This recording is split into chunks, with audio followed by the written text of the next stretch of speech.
นี่สิใช้เป็นอยู่บ่ห้องน้ำนี่เคยเข้าอยู่บ่ห้องน้ำนี่ฮะยังไม่เคยเข้าบ่เคยเข้าบ่เข้าอยู่บ่ห้องชาวกงมีน่ะห้องน้ำชาวกงมีน่ะไม่เคยเข้าบ่เคยบ่จริงๆจริงๆเราเคยสิบ่ปานใดดอกจริงๆเราเคยเข้าตลอด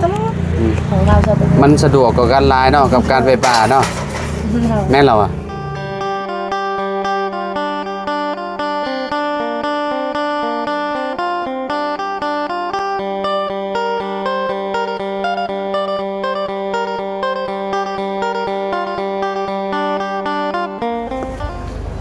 มาพี่น้อยเนาะเปิดภาพมาเมื่อนี้เฮาก็เข้ามาเยี่ยมมายามทางครอบครัวน้องจริงๆเพิ่นพี่น้อยเนาะโดนแล้วเนาะบ่ได้เข้ามาเยี่ยมยามถามข่าวเพิ่นเนาะก่อนอื่นก็สบายดีและสวัสดีเด้อเนาะ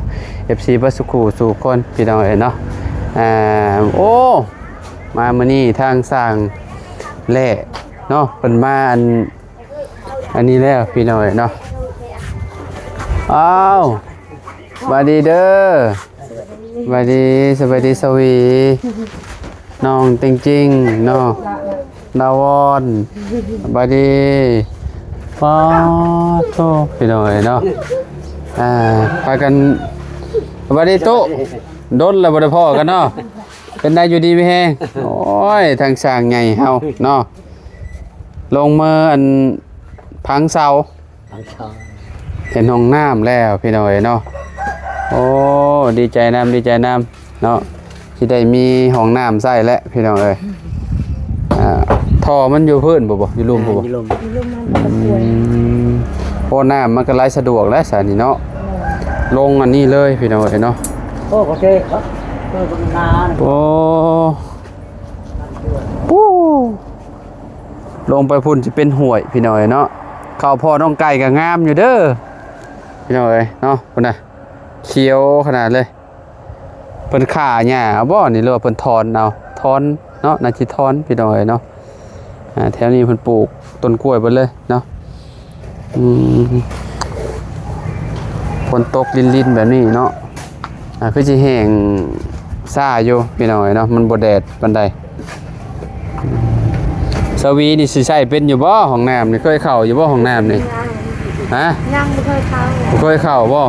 เข้าอยู่บ่ห้องชาวกงมีน่ะห้องน้ำชาวกงมีน่ะไม่เคยเข้าบ่เคยบ่จริงเราเคยสิบ่ปานใดดอกจริงๆเราเคยเข้าตลอดของเราจะเป็นมันสะดวกกว่าการไลน์เนาะกับการไปป่าเนาะแม่นเราอ่ะแม่เจ้าสอนแม่เจ้านำเย็บเล่งมาให้คานบ่เคยเข้า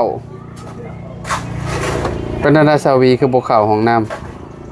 บ่แจบบ่แจบโอ้ยมันยังบ่ลืมสิเรื่องอยู่บ่ซะนี่ไปดาวแล้วต่อเถอะ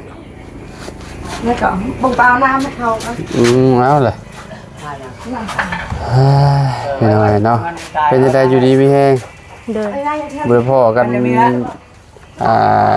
เติบนึงแล้วอยู่ในคลิปนี่พี่น้องจริงๆตั้งแต่ขึ้นบ้านใหม่น้องเลี้ยงเนาะใกล้เด้สิได้เข้าโรงเรียนเด้นี่เนาะเข้าโรงเรียนนี่เฮ็ดจังได๋บัดเอารถพ่อบ่ไปเอารถพ่อไปเอารถพ่อไปคือบ่อันนั้นสอน3ติ4น้องดอนบ่ได้เลยเนาะสอน4คนก็บ่ได้แล้วมันต้องขับรถไปอีกคันนึงเนาะเด้อรถไฟฟ้าได้จริงๆฮอดไสบ่ฮอดบันดงขับไปฮอดบันดงแต่กลับมาบ่ได้บ่โอ้มันเสื่อมเลยเนาะแบตมันเนาะขี่แถวนี้ได้บ่ตูๆติดๆได้บ่จริงๆได้เท่านี้ได้อยู่เนาะอ๋อขึ้นอยู่ซั่นนี่พี่น้องเนาะได้อยู่เนาะขึ้นไฟโซให้จากแบตแหละเนาะเห็นได้นี่พี่น้องเอ้ยแบตมันแบบว่าบ่อันนั้นบ่ได้ต้องเปลี่ยนแบตใหม่มันจะกลับไปกลับมาได้นักอันนี้เดินเขาต่อไฟอยู่เนี่ยมันฉากไว้ฮะเธอก็ต่อไฟฉากไว้ลูกบ้านดงนี่ประมาณพอดบ่เนาะประมาณ7กิโลเนาะจากบ้านดงมาพี่เนาะไปกลับก็ประมาณ9กิโลฮะฮอดบ่เก่าได้โอ้แต่นี่ไปชะแดนนี่เก่ารักแต่นี่ไปจะบ้านดงก็เก่ารักคือกันประมาณ18เนาะไปกลับคันนี้มันได้บ่ฮอด20โล20ลักนี่เฮ้อคือของข่อยให้ได้20ลักนะ น่าสิได้ติเนาะ20กิโลเนาะแต่ว่ามันเสื่อมแล้วนะนี่นะ เมื่อนั้นมันไปนี่ใกล้ๆมันหมด บ่ซากเต็มอยู่บ่จริง เต็ม ๆแต่ว่าบ่นั่นติ เลย อืมมันต้องเบ็ดมันต้องเปลี่ยนไหมเห็นสวีเราขับเป็นอยู่นี่ ครับ เห็นบ่เห็นเพิ่นขับอยู่พี่น้อยเนาะแต่ว่ารถจักรขับบ่ได้บ่ขับบ่เป็นเลย จริงๆนี่เป็นเบิดเนาะรถจักรนี่คล่องโตแล้วบ่ไปได้แล้วบ่แสดง คันคนเดียวไปบ่ได้คันมีหมู่ไปนำไปได้ จะเป็นคนสอนเพิ่นจะเป็นคนขับคนอื่นสอนนำ เลี้ยงเป็นคนขับ น้องเลี้ยงนี่คือสิคล่องดีแล้วน้องเลี้ยงเนาะ เด้อ กับเจดีกับคือสิเก่งเลยเนาะขับรถเนาะแต่เจ้านี่บ่ยังอันนั้นบ่ยังย่านอยู่บ่ เด้อฮอดบันดงไปได้ฮอดบันดงน่ะ ต้องมีหมู่ซ้อนท้ายเนาะเอาขับไปได้เนาะ เดียวมันก็ได้ใช่ไหม เห็นบ่ ไปบันดงนะผู้เดียวไปได้ เมื่อนั้นเราซ่อนค่อยไป ช้อนไปใช่ ไปมันต้อง ไปบันดงพาจะไปซื้อแนวกินบ่ บ่แบบซื้อเกลือ อืมได้อยู่เนาะ ไหน อยู่ดีมีแฮงอยู่ว่า ไหนจะดื่ม ฮะบ่ได้ออกคลิปโดนละเนาะตั้งแต่เฮ็ดบ้านใหม่แล้วก็โดนๆอย่างแต่พ่อชวีเพิ่นพี่น้องอยู่ในคลิปดอกเนาะหลังมุงหลังไม้ก็เห็นกันอยู่ดอกพี่น้องแต่ว่าก็บ่ได้อันนั้นเนาะเห็นเพิ่นมีห้องน้ำแล้วก็ดีใจนํเพิ่นเนาะทางน้องจะดีบ่แม่นน้องจริงๆพี่น้องเนาะอันนี้ปะไว้แบบนี้บ่หรือว่ายังสิมางออกอยู่บ่ สิมาคันมีงั้นมาสิมาบ่มีงั้นกับป้านี่นะ ปะเป็นแบบนี้แหละสิเป็นหยังมันเอาไว้ให้รถสดรถเช้าได้บ่จอดรถได้เนาะจริงๆเนาะบ่ต้องมางออกก็ได้ เวลาเฮาลงมาแต่เฮือนหลังใหญ่ก็เข้ามาทางนี้เลยสมมุติว่าบ่อยากเปียกฝนน่ะแล้วก็เข้ามานี่อ่า จักเลยออกยังคืนนี่เนาะ นี่กันนะพี่เลขๆไงบ่ฮู้คือกันเลขปลาได้มาคืนนี่เลขปลาได้ ปลาแกงว่ะปลาแกงปลาขาว แต่ปลาน้อยปลาใหญ่ ชื่อเลขนั้นชื่อเลขชื่อ10,000ถึง3ตัวก็ยังพอได้นั่นแหละเนาะ อันนั้นขายได้เท่าไหร่น่ะ มื้อนั้นขายได้2ล้านได้มื้อนั้น ฮะ ขายได้2ล้านอันนี้มันเดียวยังอยู่บ่ทันได้ขายยังบ่ได้มีเวลาขาย บ่ยังบ่ได้เบิดบ่ ยัง ยังยัง โว้เก็บสะสมมาจากปีฮะ โอ้ยก่อนโควิดพุ่น แต่มังเงินเลย ประมาณ 6-7 ปีเนาะ เลย ก่อนโค ได้ วิดเหรอ ได้ก่อนโควิดอีกก็ประมาณได้แล้วประมาณ8ปีเนาะพอสะสมมาได้2ล้านเนาะก็ดีก็ดีอยู่ได้ดีกว่าบ่ได้เนาะแบบว่าเฮา เอากะไรว่าขายชุดก่อนกะลาดปลายเนาะขายคนลาวมาถือเนาะ เพิ่ เป็น นบ่มีเขาแล้วแย่ขายบัด เพิ่นชื่อโลเท่าไหร่น่ะ ตอนนั้นโล10,000เดือนไปขายชวันได้โล30บ่มีเงินซื้อข้าวจับไปขาย ขายเนาะบ่ได้ซื้อข้าวกินเนาะ มีเงินแล้วก็ขี้ข้าน บ่ได้ไปสวรรค์บ่ช่วงนี้ ไปมื้อนี้เอาทางออกอะ ยังค่ะ รถบ่มาครับนี่รถใต้เลย สิไปสวรรค์ มือแม่ จริงๆไม่ผิดละเอามาดีกว่าใช้รถอันนี้บ่สิขับไปโรงเรียนน่ะ เด้อ โอ้ไม่ได้เนาะคนน่ะ เอาบ้านก็เลยเอาที่นอน รถพ่อเพิ่นไม่ได้เนาะสมมุติว่าเจ้าขับรถคันนี้ไปพ่อเจ้าไปเวียกไปรถคันได้บาทนี่ บ่ฮู้ ฮะ คันพอไปเวียกก็บ่ได้ไปโรงเรียนพัก อย่าอย่างแง่เลยเนาะ เด้อ บ่ได้แม่นจาก Honda ได้พี่น้องมันเป็นรถโคลาวเนาะแต่ว่าเพิ่นใช้อันครอบอัน Honda ซื่อเสียงสตาร์ทได้บ่ บ่ได้ บ่ได้เนาะลองติดเบิ่งดูหั่นล่ะติดเบิ่งดูติดได้บ่เบิ่งน้ำบาวสิติดซะสตาร์ทเลขว่างแล้วบ่จับเบิ่งดูจริงว่างแล้ว เด้อ ไม่แท้บ่โอ้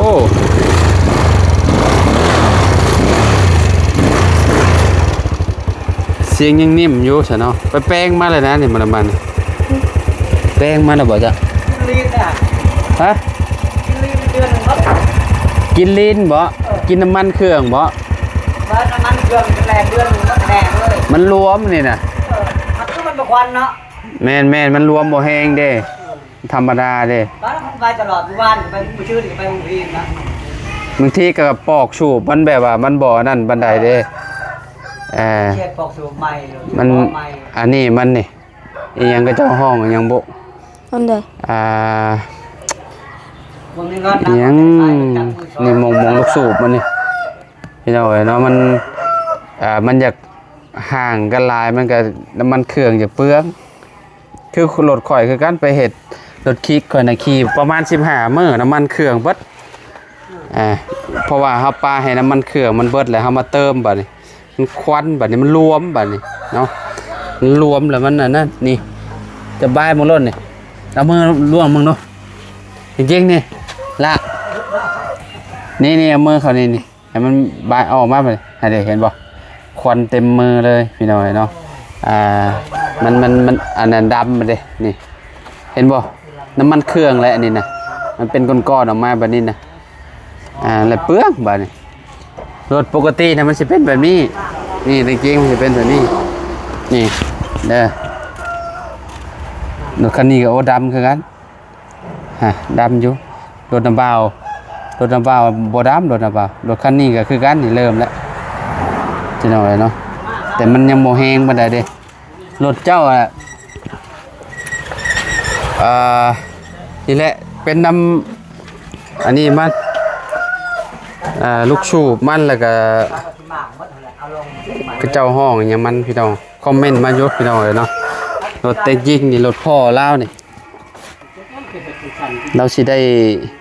ขี่รถคันนี้แล้วไปโรงเรียนนะพี่น้องเลยเนาะถ้าผมมีรถคันนี้ก็ไปโรงเรียนบ่ได้เนาะโดย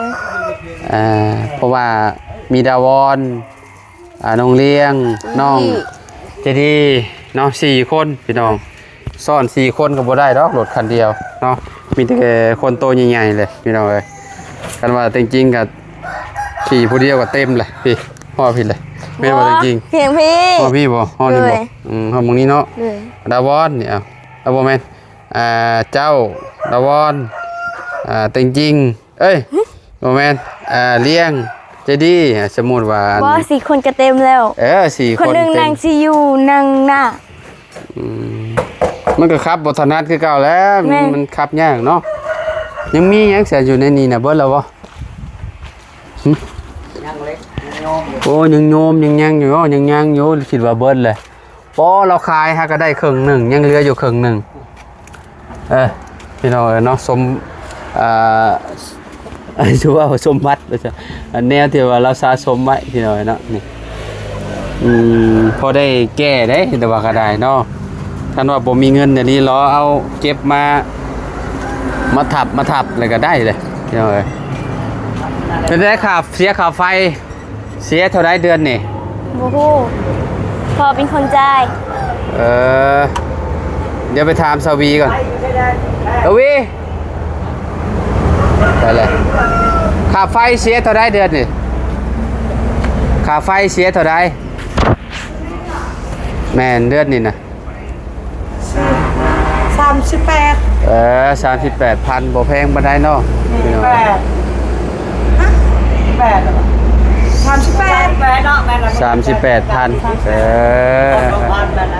โดย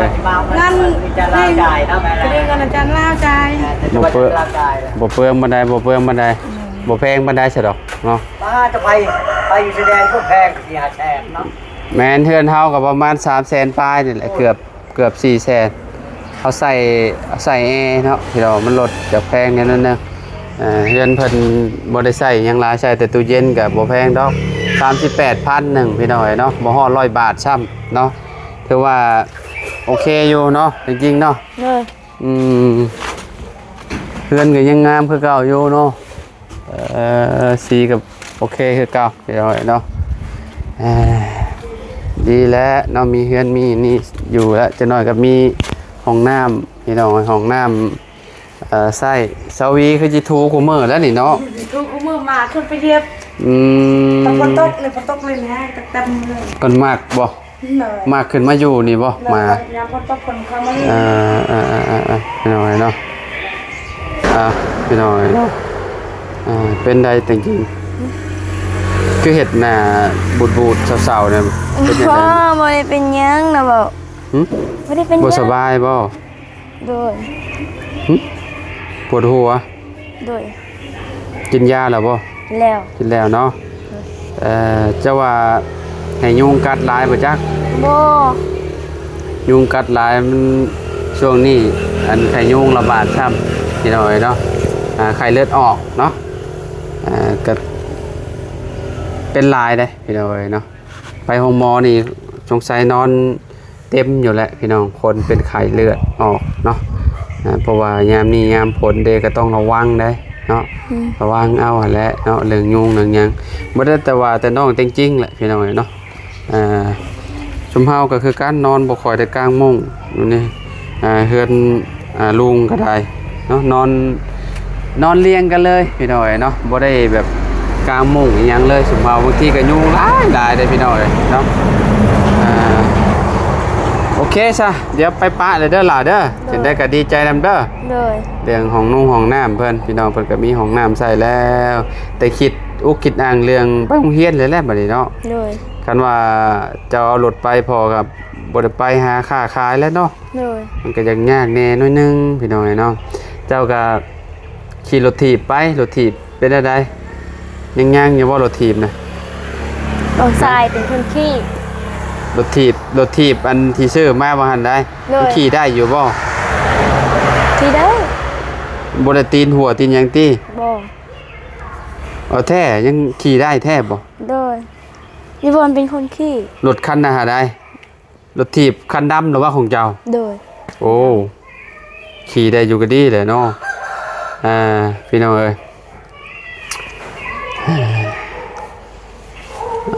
เนาะกับบ่มีอีหยังหลายพี่น้องเนาะมาพูดคุยกับน้องเพิ่นประมาณนี้แหละเนาะไปป้าเลยก็ดี